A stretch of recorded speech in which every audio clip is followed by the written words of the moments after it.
Magandang umaga, ngayon po ay araw ng Sabado, July 26, 2025. Update po muli sa lagay ng panahon.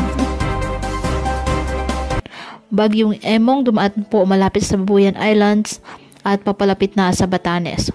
Ayon sa latest forecast track ng Pag-asa, bibilis ang kilos ng bagyo pa north-northeast at inaasang lalabas ng Philippine Area of Responsibility ngayong araw.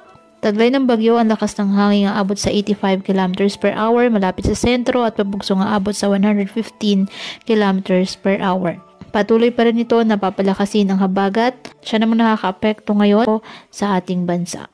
Ngayong araw, asahan po ang mga pag-ulan na may bugso ng hangin dyan po sa Batanes, Babuyan Islands, Ilocos Region, Cordillera Administrative Region, Nueva Vizcaya, Quirino, Aurora, Zambales, Bataan, Rizal, Quezon, Cavite, Batangas, Occidental Mindoro, Oriental Mindoro, Palawan, Romblon, Bicol Region, Western Visayas, Northern Samar at Negros Occidental.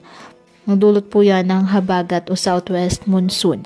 Kaya pinapayuhan po ating mga kababayan na maging maingat at maging alerto at palaging pumuntabay sa iba pa nating weather updates at sa updates ng Pag-asa hinggil sa lagay ng panahon.